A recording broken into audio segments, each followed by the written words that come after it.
The old Israelitish cult and mythology, the Yahweh worship, the patriarchal legends, the sojourn in Egypt, and so on, are rooted in the religion of the sacred fungus, developed from the underlying fertility philosophy of the ancient Near East.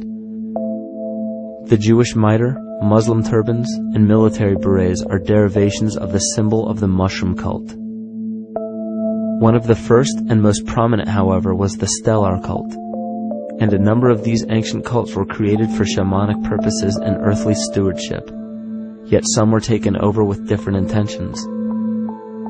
Just as you would imagine in any establishment of power, smaller cults formed within the main cults to worship individual deities. The cult of Mithras and the cult of Dionysus are two examples. You still today can see the Mithraic or Phrygian cap on the symbol of the seated Liberty dollar, the coat of arms of many countries, the reverse side of the flag of Paraguay, the seal of the United States Senate, and even involved in the solar cult holiday that we now call Christmas. In the cult of Dionysus, many festivals were celebrated, such as the Greater Dionysia, celebrated in Athens around the spring equinox. The foremost event in this festival was the Thymelic contest, in which poets, musicians, and entertainers performed in an open-air theater. Musicians did not have to pay taxes, and members of the Artists Guild did not have to participate in military affairs. The cult of Dionysus is still alive to this day as the entertainment industry.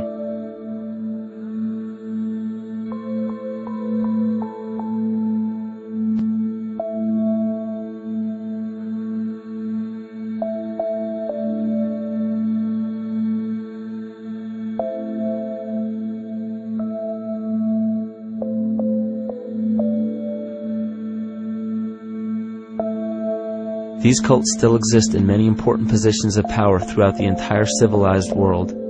Yet the most important function of these groups is to manufacture the consent and complicity of the people. The conscious mind is the creative mind. It's the one that has your personal identity into it. It does the real thinking. And then there's a subconscious mind. Well, there's no entity in it. The subconscious mind is the equivalent of a tape player. It records behaviors, and then at the push of a button plays a behavior. It's automatic. It's a very convenient thing, because then we don't have to relearn all the time. Once you know it, you can make a pattern. The problem is that the basic patterns of belief and behavior that are programmed in the subconscious mind came from our teachers, primarily our parents, our family, and our community.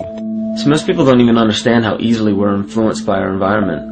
Every person that we encounter, every single situation that we're faced with, every little word that's said on television may not seem too influential to our conscious minds, but your unconscious is designed specifically to let every environmental signal influence you without your awareness. So the question is, are we leading conscious or unconscious lives? And now neuroscience has told us in the unfolding of our lives, only 5% of our life is controlled by our conscious mind, and 95% of the time controlled by the subconscious with programs from other people that were installed in there. And the problem is, it means when those programs are playing, we don't see them. And the skeptics will sit there and say, consciousness, archetypes, astrology? No. We create things with our hands, not our minds.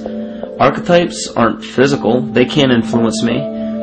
But when you think of the fact that we're only conscious of this small little fraction of our behavior, what we don't realize is that entire countries, entire civilizations that think they're free and independent, but are unconsciously too afraid to be free and independent, they will beg to be governed. And if they can't do it themselves, who do you think will consciously or unconsciously take that responsibility? It usually ends up being that strong, masculine, animus archetypal figure.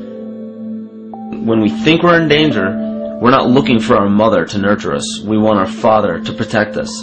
And right on cue with the age of fear, this age of catastrophe, the age of this parasite, we see masculine domination. And one of the primary conduits for giving our responsibility and our conscious energy away is money.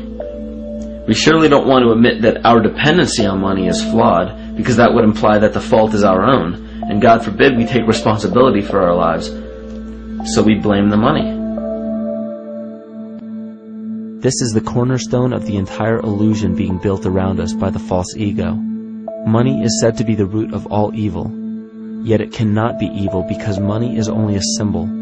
Symbols carry only the faith and spirit of the observer.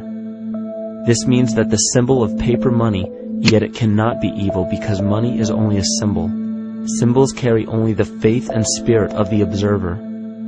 This means that the symbol of paper money evokes and surfaces the evil intentions and inherent flaw of our false ego. Money only exists because we agree to accept it as valuable.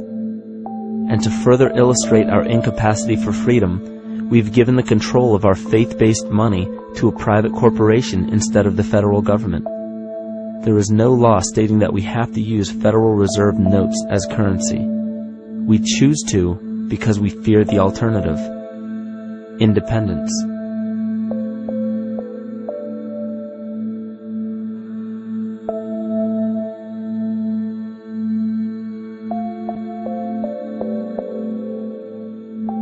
But it's not even really about money, it's about energy, because money is simply this material thing that allows billions of people to crave just one thing and put their energy into the same thing.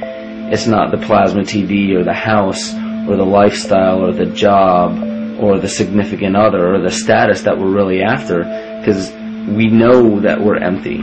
These people feel sadness and loneliness and void just like anybody else.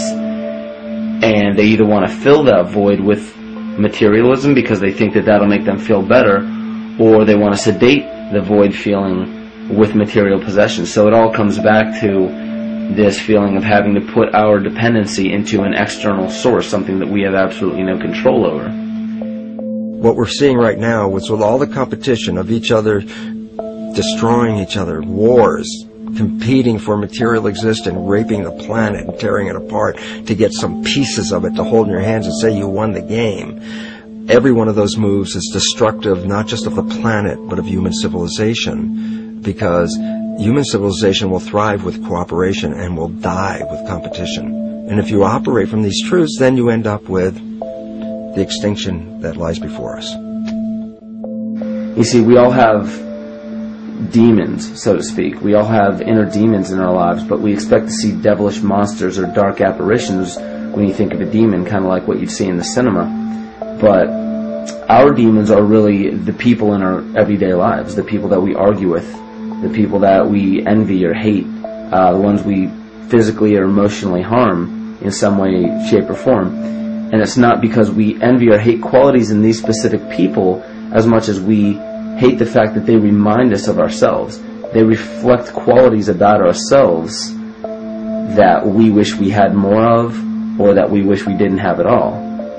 So what do? We alleviate that pain not by fixing or fighting our own demons, but by harming the people that remind us of our demons, by harming the people that remind us of the things that we don't like about ourselves.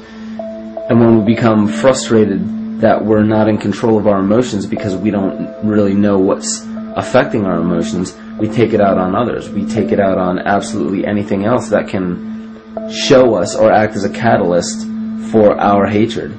And so we do the same thing to animals. Animals are perfect because they can't defend themselves. And it's a perfect catalyst for our inner aggression, our confusion, our hatred. Just take it out on something absolutely helpless. Just imagine how unconscious a person has to be of his or her actions to torture or mutilate or brutalize any living thing.